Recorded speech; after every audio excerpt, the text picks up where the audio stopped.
Hello दोस्तों, आप सभी का एक बार फिर से स्वागत है मेरे YouTube चैनल पर। आशा करता हूँ आप सभी अच्छे होंगे। आज की कहानी आधारित है लाश के 31 टुकड़े। जराइम की दुनिया में अक्सर या तो सुना जाता है कि खून का बदला खून से ही लिया जाता है, या शायद कभी किसी ने नहीं सुना होगा कि एक लाश के 31 टुकड़े के बदले 31 गोलियां और 31 ही कब्र का बेहद उलझा हुआ ताना बाना किसी कातिल ने कभी बुना हो। चलिए क्राइम स्टोरी में आज ऐसे ही उन दो कातिलों की कहानी की बात करते हैं जिनका ताना बाना 2 लाश 31 टुकड़े 31 गोलियां और 31 ही कब्रों के इर्द गिर्द बुना गया है। ऐसा षड्यंत्र जिसकी तह तक पहुंचने की कोशिश में जुटी पुलिस भी एक बार को तो खुद भी गच्चा खा गई। यह किसी मुंबई फिल्म की रूह पहले पर्दे के लिए लिखी गई मनगढ़ंत स्क्रिप्ट नहीं, यह सच है। सच भी हिंदुस्तान की राजधानी दिल्ली से चंद मील की दूरी पर स्थित उत्तर प्रदेश के बुलंद शहर जिले का दरअसल क्राइम की कहानी में पेश इस किस्से की शुरुआत होती है। दो पक्षों की रंजिश से कुछ वक्त पहले इलाके में एक डॉक्टर को गोलियों से भूनकर कत्ल कर दिया गया था। जांच में पुलिस जुटी तो डॉक्टर सादाब कत्ल किए गए कि किसी से दुश्मनी की बात दूर दूर तक पता नहीं चली। पोस्टमार्टम के दौरान पुलिस को पता चला कि डॉक्टर सादाब के बदन में 31 गोलियां झोंकी गई हैं। बस यहीं पर आकर पुलिस टीमें अटक गईं। पड़ताल में जुटी पुलिस टीमों के सामने सवाल था कि आखिर जब कोई इंसान 1-2 गोली में ही कत्ल हो सकता है तो फिर डॉक्टर सादाब के बदन में 31 गोलियां झोंकने के पीछे खास मकसद क्या रहा होगा। 100% का सवाल था। सवाल जितने काम का था उससे ज्यादा उलझा हुआ भी था। पुलिस ने अपने जहन में उभरे इस सवाल से पड़ताल कई दिशाएं टटोल ली। मसलन एक इंसान के बदन में कोई इतनी गोलियां चिढ़कर रंजिशन ही मारता है, वरना कत्ल तो 1-2 गोली से भी हो सकता है। पुलिस के अपने ही इस तर्क को मगर कत्ल किए जा चुके डॉक्टर सादाब के परिवार वालों के बयान ही काट दे रहे थे, क्योंकि परिवार वालों का कहना था कि डॉक्टर सादाब शरीफ चाल चलन वाली शख्सियत थे।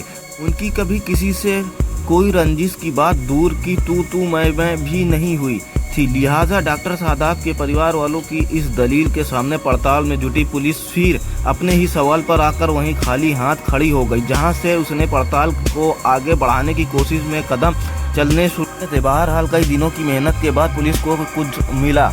उस सब को एक साथ इकट्ठा करके देखने से एक बात साफ हो चुकी थी कि हो ना हो परिवार वाले भी डॉक्टर सादाब की किसी से रंजिश की बात से इनकार करें, मगर कत्ल की इस घटना में रंजिश का एंगल तो कहीं न कहीं दबा छिपा है ही, जिसे तलाश कर बाहर लाना और कातिलों तक पहुंचने की जिम्मेदारी पुलिस की थी। कहते हैं कि हर जगह अपराधी होता रहे, मगर एक जगह जहां पर जाकर वो हारता है उसी मुकाम पर पुलिस या किसी भी पड़ताली एजेंसी की जीत लिखी होती है। हूबहू ऐसे ही हुआ। बुलंदशहर के डॉक्टर सादाब हत्याकांड के खुलासे में डॉक्टर सादाब की अगर किसी से रंजिश नहीं थी तो फिर उनके बदन में आखिर 31 गोलियां क्यों किसी कातिल ने झोंकी। खुद से पैदा इस सवाल में जूझती हुई बुलंदशहर पुलिस पहुंच गई हापुड़ में कत्ल की उस वारदात या लाश की कहानी के करीब, जिसे इसी साल 18 मार्च को हापुड़ में हफीजपुर इलाके में अंजाम दिया गया था। पुलिस ने हापुड़ के हाजीपुर इलाके में उस कत्ल की कुंडली खंगाली तो उसके तार बुलंदशहर में कई किलोमीटर दूर तक डॉक्टर सादाब हत्याकांड से मिलने लगे। पता चला कि हापुड़ में जिस इरफान नाम के शख्स का कत्ल इसी साल 18 मार्च को किया गया, उसी की लाश के भी 31 टुकड़े किए गए थे। 31 टुकड़े के लिए हत्यारों ने अलग अलग स्थानों पर 31 ही कब्र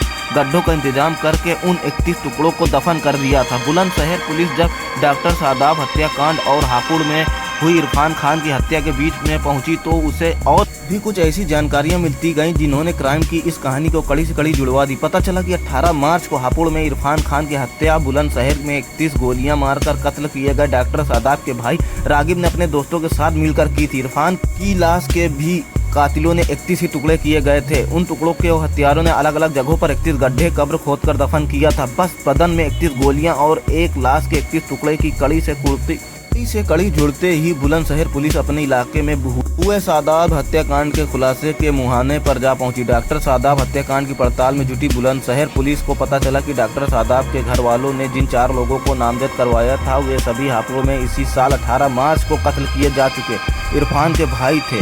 वहीं इरफान जिसकी हत्या में डॉक्टर सादाब के भाई और उसके दोस्तों का नाम आ रहा था, पुलिस ने 31 कब्र, एक लाश के 31 टुकड़े और एक शख्स के बदन में 31 गोलियां की तो कड़ी से कड़ी जोड़ ली। इसके बाद भी मगर सभी कातिलों की गिरफ्तारी नहीं हो सकी। गिरफ्तारी के लिए बुलंदशहर पुलिस ने अभी भी राजधानी के क्षेत्र में बहुत सारे जाल बिछाए हुए हैं।